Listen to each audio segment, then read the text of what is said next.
um, our Sustainable Agriculture Enterprise Program, um, what the application entails, and kind of maybe go over any questions anybody has. So thank you, Natasha. Feedback in the chat is dive right in. So um, as long as no one's opposed to that, I'll just kind of take it away. And maybe at the end, we can kind of have a little bit more interactive space if people have time for that and are curious. So anyway, here we go. So I just wanted to go over meeting the SAgE team, the Greater Foodshed Alliance mission, our SAgE program goals, and what the specific opportunity that this application is about is. So SAgE program staff, me, Tess, I'm the SAgE manager. I do a lot of different things,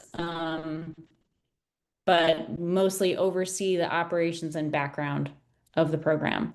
My lovely colleague Meg, who's on the call with us here, is our farmland steward, doing the day-to-day maintenance of the common areas and all of our program assets, among many other wonderful things. Thanks, Meg.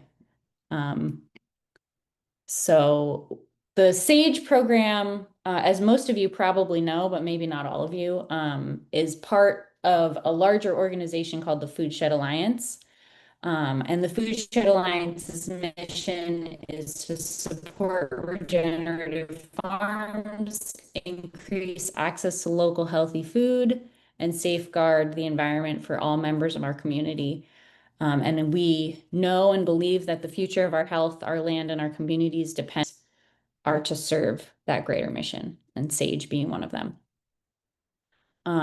So the SAgE program came about in 2019 and 2020 to really address one of the biggest challenges to New Jersey farmers, as I'm sure we're all intimately aware of, is that long-term access to affordable farmland is incredibly challenging across the country, but most specifically in New Jersey. I think we are always fighting for the leader of most expensive farmland with Rhode Island. It's New Jersey and Rhode Island are neck and neck all the time with that. So anyway, so SAgE really is working to address that by partnering with different entities that hold preserved farmland, and then offering parcels of that farmland to small farmers at long term. So our standard lease rate is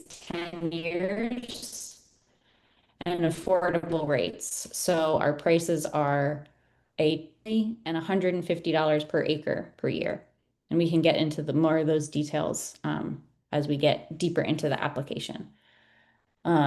These are SAGE's primary goals. So, it obviously the overarching is long-term affordable access, but with that, we hope to increase the number of successful organic farm businesses in New Jersey, empower the next generation of farmers here, enhance the organic stewardship of precious farmland, especially preserved farmland, and strengthen the overall food system in the Garden State.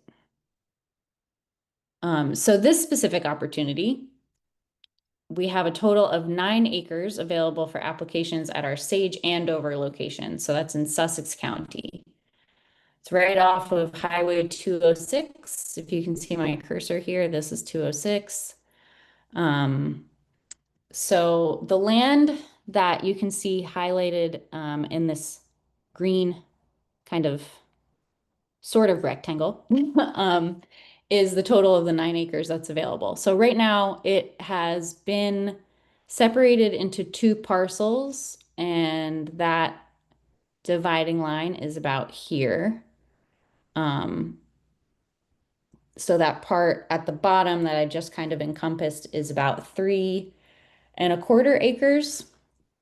And then this other section here is about 5 acres. Just a little over 5 acres, as you can see on the bullet points here. So that's this section down here has locust fence posts installed. The actual fencing that the farmer had on it is got ripped and is no longer valuable, but the fence posts are still in great shape and they are staying. And then on this 5 acre parcel, there are mature blueberry plants that would be considered part of this parcel and part of the lease. And then currently there's some cover crops growing. You can kind of see where some of this bare ground was. There's cover crops down there. This center section is a bit sloped, so that's been left alone near the blueberries. And then this top kind of plateau area has also been cover cropped. So we're encouraging applications for pretty much any configuration of this that really makes sense. And there's a lot of factors that go into what makes sense, right? So the operation proposed, in addition to kind of what's already going on the land. So maybe this is a good time to kind of just like pause for a second before I dive into like the real super nitty gritty stuff in the application and see if anyone has any questions or if we should just keep rolling.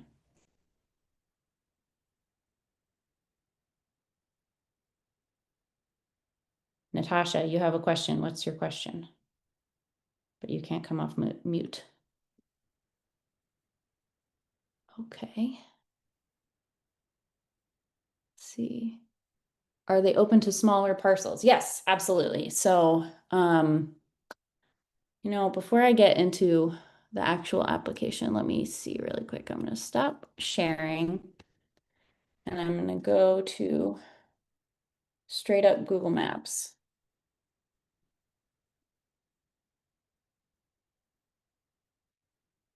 Yeah, we are open to I should give some background too as far as what also is going on in the greater scope of that land. So currently there are 8 farms operating on the 70 acres that encompasses this whole farm.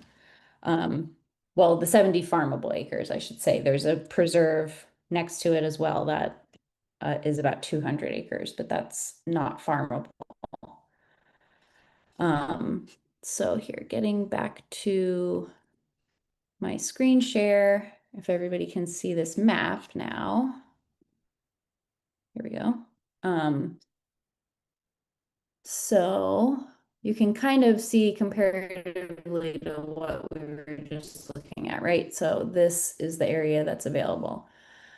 So of the 8 different farms that are on this site, the smallest size we have right now is 1 acre. And the largest farm parcel we have is 23 acres. So that doesn't mean that 1 acre is necessarily our smallest that we would go. I think we don't have a set standard as far as the absolute smallest. So I think in your question you said a quarter acre. I think as far as our advisory committee goes, we would consider any applications that are really well thought out as far as what is the business being proposed on that size plot, and is that feasible to be successful here? I hope that makes sense as far as the size wise. And of course, just thinking geographically, like we wouldn't give you a quarter acre just right in the middle of the field. We would, of course, kind of configure that in a way that made sense, especially with the space, and in relation to any other applications or proposals that we received. Yes, Andover. Thank you. So it's actually on the Andover, Newton, and Frieden borders in Sussex County. All right, so getting back to, let's see if I can go over here and get back to my, Tess, I have a so quick question. Sorry to yeah, interrupt sure, you. please. Is there any what kind of restriction is there on the use of the land in the sense of like setting up a roadside stand, doing like a U-pick to incorporate the community, like event space, incorporating like the food aspect, like a farm to table, like in the field? Are there any restrictions on that kind of usage? Does it have to be a strictly closed farm or not? Great question, Anna. Thank you for bringing that up. Um, we don't ha necessarily have any set restrictions on parameters like blanket across the board in relation to what you were asking about. So like events, visitors on the farm, U-picks, roadside stands, things like that. Um, we ask that the business plan that you present and that is accepted by our advisory committee is what you stick to for the most part. So, of course, we all know that farming needs to be flexible to a certain extent. So, like, that is built into that stipulation. But I say that as like if you present to us a plan where you're planning on having two large events a year, and you kind of have those really, really well planned out, and we approve that plan, and then all of a sudden you're having 10 of those size events a year, then there's some at least some conversation that needs to happen as far as how we're all planning, could be being that it's a shared space. So actually in the application, and I'll scroll down, I'm fine jumping around, and I'm sorry for everybody following along if that's a little um, distracting, but we do have a section in here about events, and it's certainly allowable. Where did that go? I think it's down in, there's questions about events in here. So you can kind of outline that. I don't need to jump around too much, and here we go. So yeah, you pick stuff, events, having visitors on the farm, that is all in line with, the greater food system work that we're trying to do. And when we talk about roadside stands, right now we allow any of our farmers to just let us know, what your plan is for setting up a roadside stand and selling. Due to our deed of easement with the SADC on the preserved land, um, at the minimum of like over 50% has to be grown on the farm. So anything that's going to be brought in from somewhere else, that has to be like reported and really well documented, and can't exceed the amount that's coming straight from your farm. So there's some regulations around that. And I will say also providing a collective market stand. So we'll have, hopefully in the near future, by next year, we'll have a building up in the front. Going back to the map here, this kind of central location up in the front, if you can see my mouse, that's where a community center, with an attached market stand will be. And the plan and structure for how Foodshed Alliance will be running that is still in the works. But for the time being, farmers are welcome to set up a roadside stand. I hope I answered all the parts of your question there. Yeah, you did. Thank you so much, Tess. Yeah, of course. Can I also just add the if a farmer is utilizing a roadside stand, they're responsible for maintaining that area and any waste that might be present as a result of that. Yeah. Yeah, thank you, Meg. Thanks for clarifying that. Right. So as it stands right now, when farmers are setting up any kind of sale marketplace in the front, it's definitely their responsibility to maintain that space and keep that presentable, if you will. Question in the chat from Natasha, is there access to shared tools or equipments, wash station, coolers, and storage? So on each plot, farmers have their own individual storage spaces, but we do also have shared equipment and some shared storage. If I'm utilizing this correctly, I think right about here where my cursor is, we have a few shared storage buildings where we keep tools. And we have, oh, sorry for the scrolling, but we do have a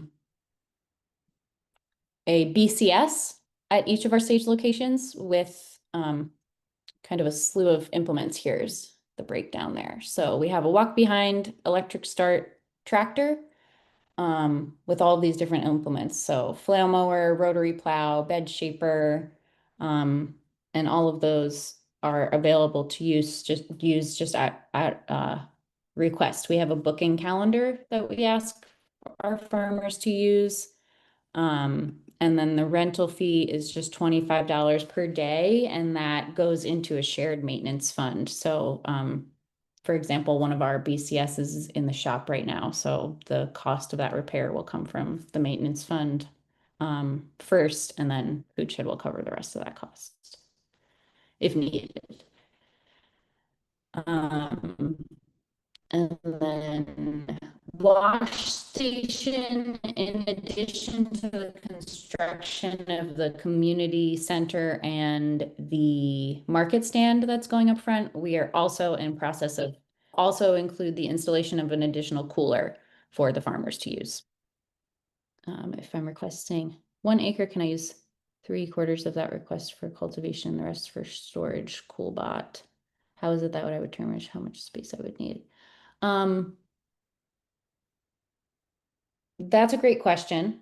And I will say that the whole farm has electricity, but each individual plot does not necessarily have an electric hookup. So installing a cool bot on your individual plot would probably there would be an additional cost to make sure you have electric there. If that makes sense. And then the additional cooler, we have not worked out exactly how that shared space is going to be utilized. Lottery is a great idea. The 2 larger farms that we have, like the 23-acre orchard and the 14-acre farm, they both have their own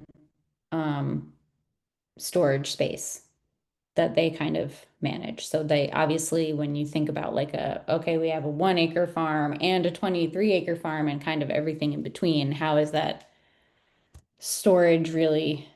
There's different storage needs, obviously. But the 2 larger farms really have their own storage space in that regard, kind of on lock already. So as we kind of develop these more shared infrastructure spaces and shared storage spaces, we of course want to offer that to everyone in a really equitable way. But the farms that are way larger that would kind of skew that really have their own things going with that already. So we would be working out that shared space more on the much smaller scale farms. Thanks for the great questions, everybody. Cool. So, I mean, since I'm in this application, here again is the fees that we're talking about. These are both annually. And like I said, the BCS shared equipment is $25 per day each time you use it, and then you have it reserved for the whole day. And we try to work with our farmers about what is working best in this type of regard and what is not. And some of our farmers have requested we start to do like half day rentals, if they only need it for a few hours in the morning versus or the evening. So that type of structure may change. I just want to call that out. But all of that to say that we are working to have our program farmers be able to have as much input there as possible, especially when it comes to the shared spaces and shared equipment and things like that. So just going over timeline again, we are almost at the end of August and our application is maybe due September 30th. So just want to call that out. And then between October 1st and November 30th, our SAgE committee will be going over all the applications we receive, and conducting interviews with each applicant. It's really important to us to not just keep everybody as the information on a piece of paper, but to really have real conversations with everyone as well. And then we hope to be able to make that final decision by December 1st, so that accepted applicants will have time to kind of review all of the agreements and then be able to have the lease signed by January 1st. So what we are looking for in general, so the SAgE program really is not an incubator. Meg and I work really hard. We both have some farming backgrounds. And the Foodshed Alliance has been around for almost 2 decades, where we have some great connections, where we can help farmers network for resources that they need.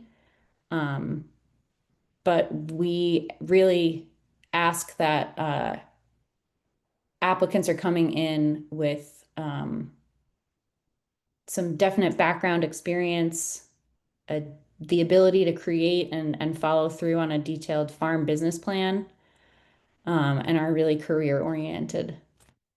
I'm sorry, I see another question in the chat. When is the period for RFIs over, or can we ask questions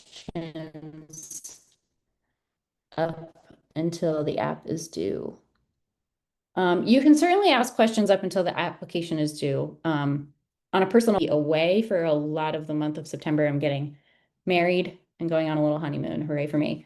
But Meg will be available, as well as some other members of our organization. So if there's any questions that Meg can't answer, she has a great support system to lean on with Callie Alexander on the call. I'll call you out, Callie. She is a great member of our SAgE committee. So we'll be around to help answer questions and provide any clarity if I'm not available. But yeah, we welcome questions up until the due date. Obviously within reason. We can't necessarily like review things and provide feedback, but we can answer quick questions for sure. And then what are some resources or organization who are familiar with the SAgE program and application that can support us through the application? So certainly Callie and NOFA are very familiar with the SAgE program and the inner workings, being on the SAgE committee and heavily involved since the inception of the program. So I would certainly point to Callie, since Callie's been very involved in the committee work. But I would say most folks at NOFA would be able to kind of help guide you towards that. The Are You Ready to Farm folks, Natasha, I think you're involved with them. They know quite a bit about the background of our program, like Linnea, I work very closely with, so she would be a great resource to talk to. The folks at North Jersey RC&D, if anyone is familiar with them, and I can drop their website in as well. they are also very familiar with our work and would be able to help. And yeah, I would say, farmers, local farmers are definitely busy this time of year for sure. So, um,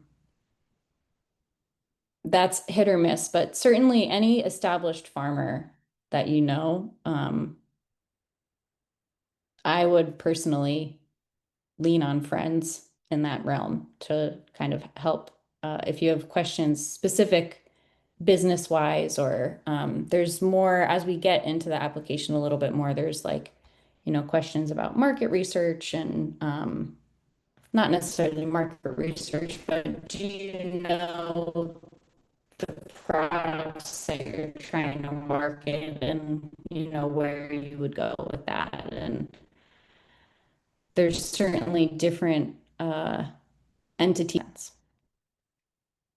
Um, yeah, so getting back to this, I think, most of us are on the same page about this, but we require all the farmers in the SAgE program to be growing, is that better? There we go. Um, organically, biodynamically. We don't require certifications. We encourage them. Um, but yeah, they're not required, but it is a requirement of the program to at least grow that way. Um, so here's a little bit more about the Foodshed Alliance responsibility. So in the Andover location, we do have a shared well and mainline irrigation. Each plot gets a frost-free hydrant. Um, and actually in this 9-acre space, we're going to install them over the fall and likely early spring, once we have the final configuration of what those plots will be. So like we were talking about earlier, Meg and I provide common area maintenance. So that's, we just did some roadway repairs that I'm super grateful for. Managing things like that, making sure the roadways are the sides of the roadways are cleared and mowed, and all of the shared spaces are accessible, things like that. Shared equipment maintenance and coordination, we manage that. Marketing the SAgE program and the farmers within the program as much as we can. Um, continuous communication and support with all of our program farmers. And we are working really hard to establish a better structure for quarterly meetings with each farm, um, which include one kind of annual review to make sure that you're still on track with your original or last approved and updated farm management plan. Um, and these quarterly meetings and annual review is sort of to try to like get ahead of that as far as like I said earlier, we know farming needs to be flexible. So I don't want to have a plan from our farm relevant anymore. Um, so kind of staying connected at a quarterly basis just to make sure that if things are changing, we're on the same page about it. That's our approach there. Um, and then again, working with agriculture nonprofits, NGOs, state and local government to find ongoing opportunities for funding for farmers, ways that we can work together, and kind of be a little bit more of a collective in that way. Yeah, I'll pause again to see if anybody has any other questions. I can get a little bit more into our kind of specific program standards and the nitty-gritty with that, but I just want to make sure that before I dive too deep there, if anybody has any other more specific questions about anything else, we can do that instead.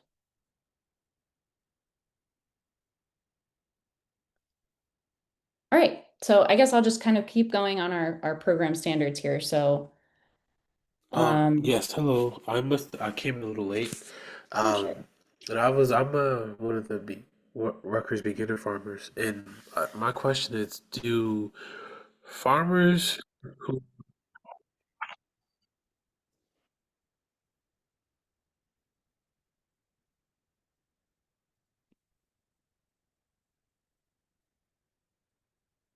Sorry, I lost the sound there.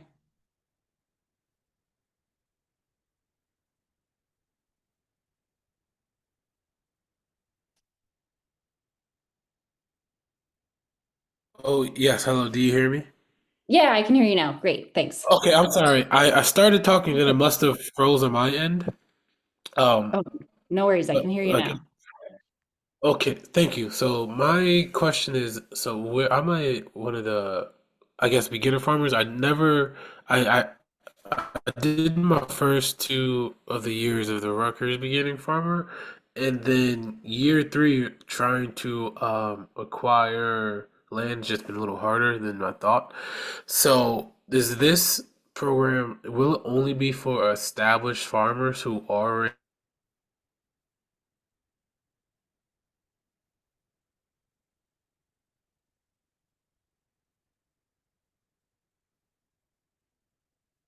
You cut out again at the end there, but I think I got most of your question um, asking, is this just for established farmers or are we considering some level of beginner farmer as well? Um, and the answer to that correct? is uh, yes. We are knowing that it's really difficult to access land. The Are You Ready? Rutgers farming program is incredible. And also, the resources in our state are pretty limited as far as like training farmers to really have that experience to run a business, right? So knowing that, I think we can be flexible and how we are hoping to be able to assess whether people can be successful in this opportunity or not is really going to come down to that farm management plan and business plan. And as I think as long as a farmer can demonstrate that you have enough experience that you at least know how to grow what you're proposing to grow or raise what you're proposing to raise and really have the ability to organize that business plan and farm management plan in a way that really makes sense and looks ahead. Um, we're not going to turn someone away if you don't have on your resume that you have 5 years of management experience, if that makes sense. Um, I think that we are open to considering um, and I will also throw in the caveat that I think the definition of a beginner farmer is very subjective and kind of everyone has a different understanding of what that is. So I would never want to have someone feel discouraged that they felt like they're too much of a beginner necessarily. If they really could demonstrate that they know, like I said, how to grow what they are proposing to grow or raise what they're proposing to raise and have the ability to really present a strong plan to support that. Um, I hope that answers your question.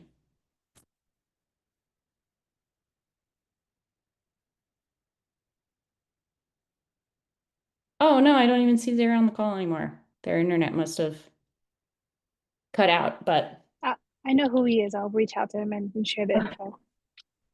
oh, thank you so much, Of course. Natasha. Great. And I'll make sure the recording gets sent to everyone registered as well. But Um, great question. So yeah, I get just kind of I don't feel like I need to read off every single bullet point here. This is the application itself. So, you all have access to this information, but really just kind of the emphasis here is definitely on the farm management plans, um, that's really, important to us as a program and as a committee, just to really know that you, as a potential farmer with this program, have your sights like set on how you're going to grow literally and figuratively into the future. Um, we all know as farmers that the season can really kind of like get away from us. And as we you don't want to have to be making that plan up as you go along, So we really want to be setting people up for success and know what you plan to do before you get on the land. So I think that is really where our most heavy emphasis is, as program managers and the SAgE committee. And Meg and Callie, please feel free to jump in or correct me if I'm wrong on that. But I think that really is our main focus on what we're looking for in strong applications. I would agree, and I think that having, if you have a mentor or a community of farmers that are willing to help guide you in things and be supportive in those ways, if you have resources established, that's really helpful to you as you enter farming, which I think kind of builds over time anyway, but having a team supporting in the beginning is really important if that's accessible. Um, I think that would really help, especially on the receiving end when looking at applications. Um,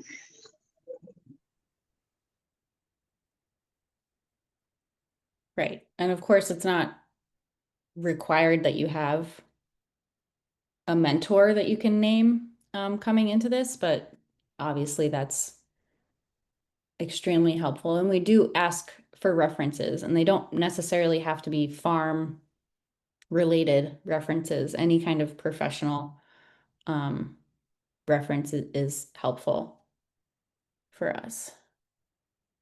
Um,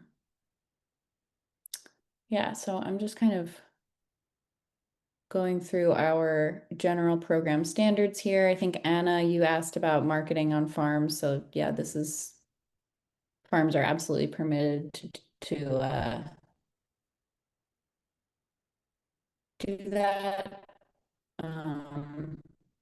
And yeah, we are committed to supporting you in that. Obviously, we have to obey town regulations as well. So keeping those in mind. So yeah, I'm just going to scroll through the rest of these program standards here, and then our land use protocols are a little obviously more focused on how the land is being managed. Obviously, we do not permit the use of any genetically modified seeds. Again, it's not required to be certified organic, but that is a standard of organic practices. Any weed, pest, and disease management needs to be OMRI approved or considered biodynamic.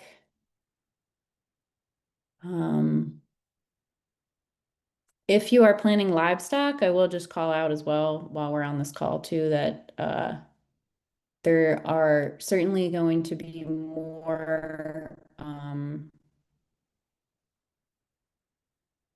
for lack of a better word, restrictions, just more protocols and precautions in place as far as having emergency contacts that our program can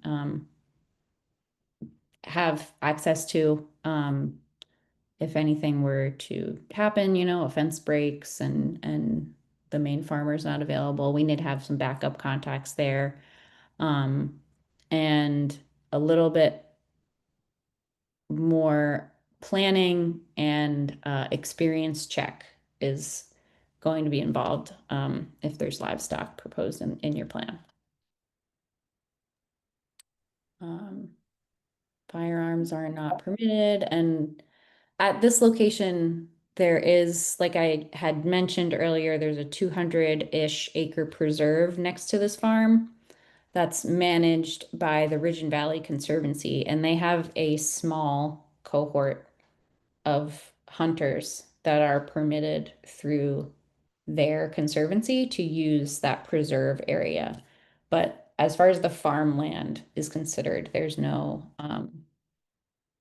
firearms permitted there. Um, yeah, so then we have these signature pages that are required to come in with your application. Our SAgE Foodshed Alliance Good Neighbor policy is really just essentially, exactly what you'd think it. We do not tolerate any sort of sexist, racist, homophobic, transphobic, any type of discriminatory language or behavior. And we ask that all participants in the program sign this. So that we're all on the same page, literally, on that. All right, so this is really like the actual application that we're asking everyone to fill out. Obviously, in addition to those signature pages, they have to come in as well. So, we developed this checklist, and people should be able to just write in this form, fill this out. We designed it to be pretty straightforward that way. If you find you need more space than what's provided here, or you want to just kind of elaborate in a different way, you're welcome to either just like copy and paste this into your own document, or please feel free to email us and we can send you a Word document version. I just figured that this was the easiest way to actually like share it with folks. If you are going to add information into the PDF, it's important to make a copy of this and save it to your computer every time you edit it, because I think even if you open a copy and you edit it and then you close out, it resets it. So I'm fairly certain it's important to download it each time it's worked on, so that there are Great no point, Meg. problems. Great point, Meg. And if you don't have like a PDF editor application, I think there's some free ones online. But again, if a regular Word document is easier for you, you're welcome to copy and paste, or we can just send you the Word document version. Happy to do that if that's better for folks. And all of these questions I want to call out is they're meant to be guiding. I know there's a lot in here, so we're not necessarily asking for like incredible detail on every single one of these questions here. They're really just meant to help you think about how you want to structure your business and to help you develop as well thought out of a plan as possible. So I don't want all of this to be super intimidating, and it does call out here that there will be additional questions about this in the production plan. So, it might in certain areas feel a little bit repetitive, like we're just looking for an overview and that you at least have a really basic but solid understanding of what you want to do as a career farmer. Um, so I hope that makes sense. And again, questions are certainly welcome throughout this process.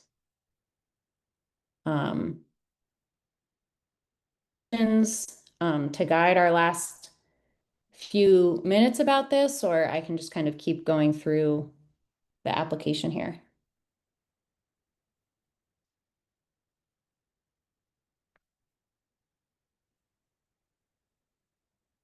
All right, I'll just keep rolling. So thinking about the additional labor that you'll need, temporary infrastructure. And again, we have a deed of easement with the SADC. The farmland is preserved through the SADC. So we have a total official building envelope and percentage of impervious surface that we have to stay within. So any storage structures need to be considered temporary. So that really just means no cement footings. The ability to move it if we absolutely had to. So, regular sheds are permitted, provided that they don't have cement footings and things like that.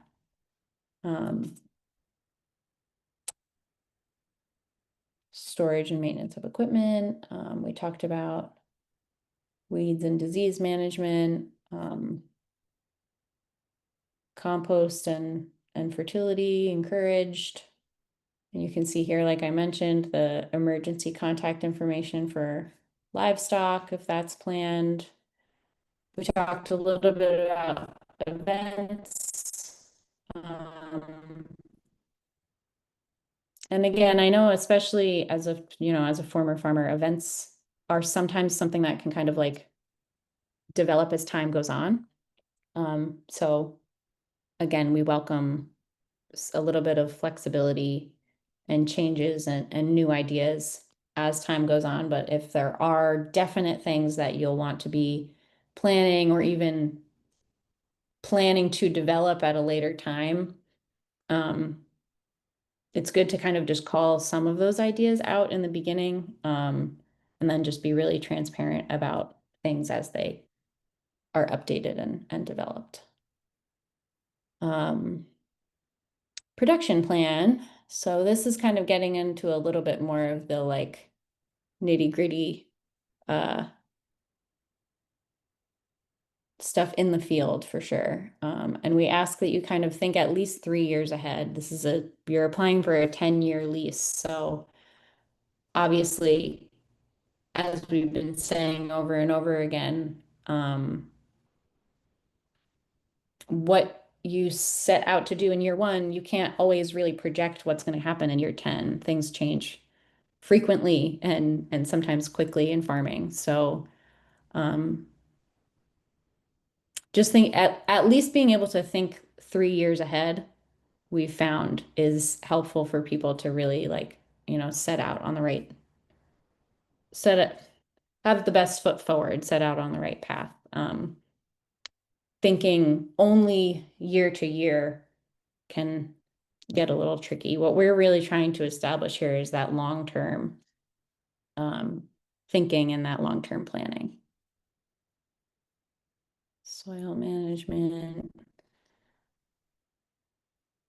crop plan. And again, all of these questions, they feel really detailed. We're looking for your ability to just kind of think ahead and use this application and these questions to just kind of really get your gears turning. Crop plan, timelines. It is important for us to understand that you kind of have a general gist of when things are planted and harvested and that kind of general understanding and the ability to plan like a business around that, right? And again, we know that we don't expect, like for this question, for you to have a specific date and be sticking to that exact date, right? Like general timelines are appropriate there. Field maps are really, really helpful. So going back to this area, I believe the address is listed in the application, but I will again follow up with everybody on this call and provide the address. We ask that you don't just show up, but please use it for like, looking at the map online, doing soil web survey mapping, things like that, that would be helpful to you.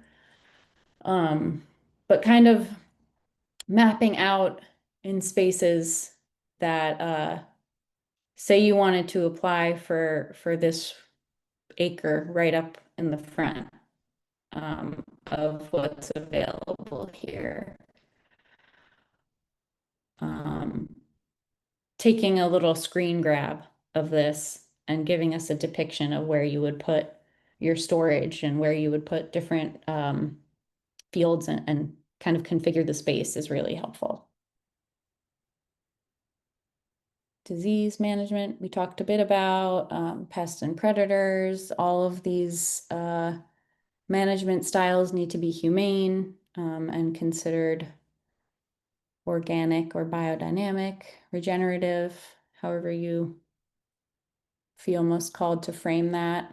And then marketing, competitive analysis. We just want to understand that you have, or we want to know that you have an understanding of how you are going to sell and market the products that you create and raise and grow. Do you have any established channels already? Like that's a bonus. If you don't, then what's your tactic to create those? We don't expect everybody to already have those connections, but as a farmer who's looking to do this as your career, we do kind of expect you to at least have a plan about how you're going to go about it. And again, as part of this program, we're happy to help market folks, but that shouldn't be your only outlet, or your only strategy, I should say too. Competitive analysis, like, farming is both collaborative and competitive, right? Like we have to understand the markets that we're trying to tap into and what is the different types of saturation there and how are we filling a niche if that's what we're trying to do. And then here's just a really fairly basic example of an expense sheet. And like I was saying before, you're welcome to kind of just like tap into these boxes and use what we've put out here. And by all means, we encourage you to make your own if that feels more appropriate for you.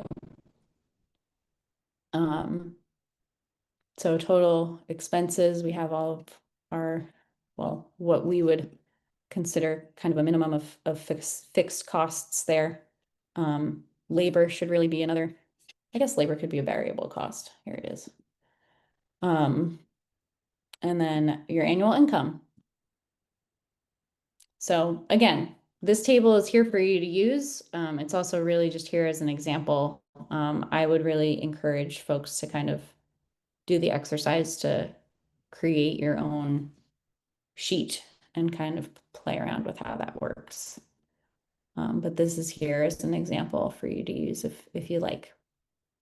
And then it is really important, we all know that farming is difficult and it takes a bit to really get established and get things moving. So understanding how you as the likely primary business owner plan to fund your operation until you expect it to really be self-sustaining and then growing profit.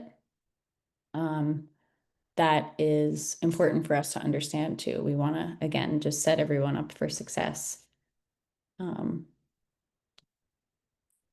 obviously you don't need to give us like any sort of personal banking information there, but that just knowing like where you plan, what types of resources you plan to tap into and kind of giving us as much information as you're comfortable with on how realistic that is from your view. And again, those professional references don't have to be farming related. Just knowing that there's someone we can contact to discuss your work ethic, well, I doubt everyone else will sign back on, so we'll just have to piece these together. But I guess just to wrap up with the recording, I will continue with what we were just talking about. So I think I was discussing we want to understand that you have a support system and have references to contact about your work ethic and the feasibility of your ability to start a farm. But yeah, I guess we were wrapping up anyway. So thanks, Meg and Callie, for jumping back on. I'm sorry to everyone else that got booted off, unfortunately. But I will follow up with everyone who had registered for this call with any additional resources that we chatted about to share. And Meg, I know that you had said you were taking notes, so if we can kind of collaborate on those and then share those out with folks and hopefully answer any additional questions that people might have in a follow-up. So, all right, well, thank you. Yeah, thanks, Meg. Thanks, Callie. Talk to you soon. Bye.